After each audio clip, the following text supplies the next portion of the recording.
इधर हरि के घर उसकी नन्ही बेटी गीता अकेली रह जाती है। हरि और उसकी पत्नी सीमा की गैर मौजूदगी में न तो कोई जंगल जाकर लकड़ी ला पाता है और न ही उनके घर तक कोई मदद पहुंचती है। ठंड बढ़ने से गीता की तबीयत धीरे धीरे बिगड़ने लगती है। इतने में हरि और सीमा काम से लौटकर घर आते हैं और अपनी मासूम बेटी को कमजोर और परेशान हालत में देख हक्के बक्के रह जाते हैं। गीता का चेहरा पीला पड़ा देख हरि की आंखें चिंता और दुख से भर जाती हैं। सीमा, तुम्हें जब पता था कि गीता घर पर अकेली है तो तुम्हें काम से जल्दी आना चाहिए था। क्या तुम नहीं समझती कि वो कितनी परेशान हो सकती थी? सीमा इसके जवाब में हरि से कहती है, मैं तो जल्दी ही आने वाली थी, लेकिन सेठ जी ने नहीं आने दिया। गुस्से में बोले, सुबह लेट आई हो तो अब लेट ही जाओगी। उनके इस व्यवहार ने दिल को बड़ा दुख पहुंचाया। हरि और सीमा बात ही कर रहे थे कि तभी उनकी नजर गीता पर पड़ी, जो ठंड से कांप रही थी और उसकी खांसी रुकने का नाम नहीं ले रही थी। अपनी बेटी की ऐसी हालत देखकर हरि का दिल बैठ गया।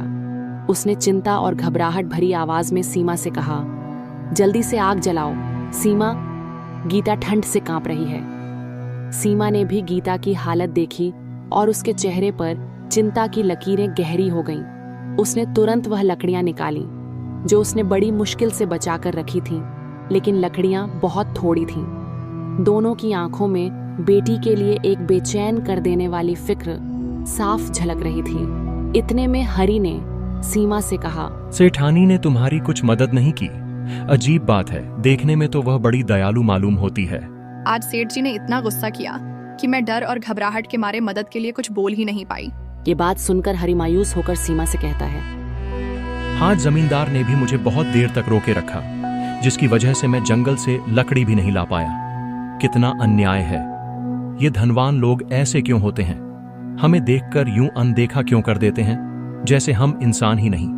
क्या गरीब होना हमारा जुर्म है? जबकि हम दिन रात मेहनत करते हैं, अपना खून पसीना बहाते हैं, फिर भी हमें कोई इज्जत नहीं मिलती। लगता है इस दुनिया में मेहनत करने वालों के लिए कोई जगह ही नहीं है। इतने में गीता ठंड से और जोर जोर से कांपने लगी। उसे देखकर सीमा का दिल पसीज गया।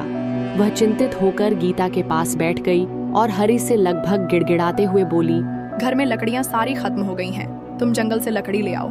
अगर गीता को कुछ हो गया तो मैं जिंदगी भर अपने आप को माफ नहीं कर पाऊंगी। हरि जंगल से लकड़ी लेने के लिए निकल पड़ा था, जबकि सीमा अपनी बेटी गीता की तबीयत को लेकर बहुत चिंतित थी। गीता की तबीयत धीरे धीरे और बिगड़ने लगी थी। उसकी सांसें भारी हो रही थीं और दर्द में वह बुरी तरह परेशान थी। गीता अपनी माँ से धीरे धीरे बोली, माँ, पापा जी कब आएंगे? उसकी आंखों में उम्मीद और डर का मिला जुला भाव था, मानो उसे माँ से कुछ राहत की उम्मीद थी। बेटी, तुम्हारे पिताजी जंगल से लकड़ी लेने गए हैं, जल्दी आते होंगे। फिर हम आग जलाएंगे और गर्मी महसूस करेंगे। बेटा, बस थोड़ी और हिम्मत रख, हम दोनों साथ में सब कुछ ठीक कर लेंगे। तुम्हें डरने की कोई जरूरत नहीं है, पापा जल्दी ही लौट आएंगे।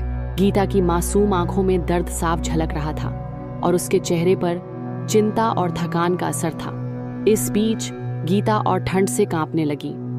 सीमा, जो खुद सर्दी से कष्ट पा रही थी, ने गीता को अपने गले से लगा लिया ताकि वह अपनी गर्मी गीता को दे सके। लेकिन उसके दिल में एक अजीब सी बेचैनी थी। उसकी खुद की हालत भी खराब थी, फिर भी उसने गीता के लिए अपने शरीर की गर्मी को अपना सब कुछ बना लिया। तभी अचानक गीता की खांसी रुकने लगी और वह धीरे धीरे अपनी आंखें बंद करने लगी, जैसे उसकी थकान ने उसे बेहोश कर दिया हो।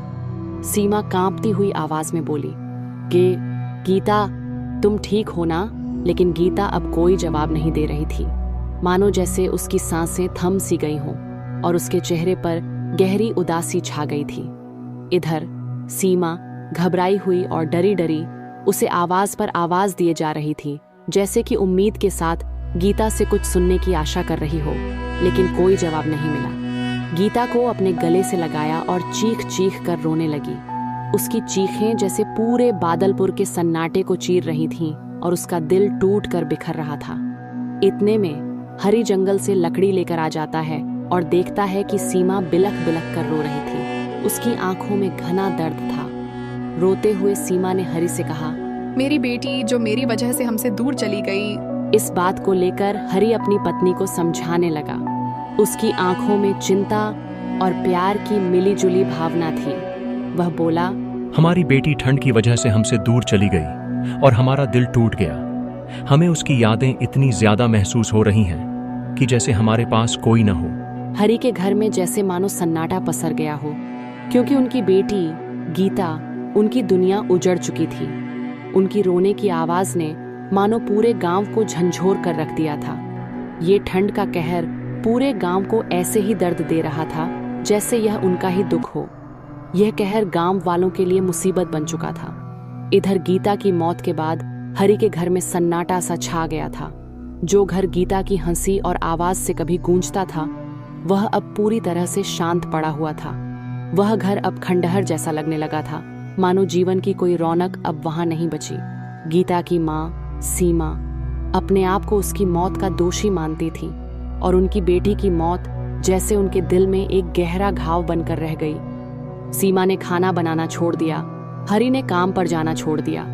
वे दोनों सारा दिन बस घर के एक कोने में बैठे रहते थे, अपनी बेटी की यादों में खोए हुए।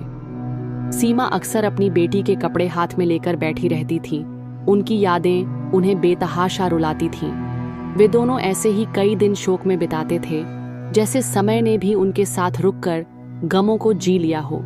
फिर एक दिन सीमा अपनी दुखी और टूट चुकी आवाज में अपने पति हरी से कहती है, काश मैं उस दिन काम से जल्दी आ गई होती तो हमारी बेटी आज हमारे बीच होती। यह खलिश, यह दर्द हर पल मेरे साथ है। फिर हरी भी सीमा से चिंता के साथ कहता है, अगर मैं भी उस दिन लकड़ियां जल्दी ले आता तो हम अपनी बेटी को बचा सकते थे। अब यह सोचकर दिल अंदर ही अंदर टूट जाता है कि मैं भी उसे बचाने में असफल रहा और इस अफसोस के साथ जीना बहुत दर्दनाक है। ठंड का कहर लगातार बढ़ रहा था। हरी के घर की लकड़ियां भी खत्म हो गई थीं। हरी और सीमा ने काफी दिन से खाना भी नहीं खाया था। दोनों के शरीर कमजोर हो चुके थे। घर का लगभग सारा सामान खत्म हो चुका था।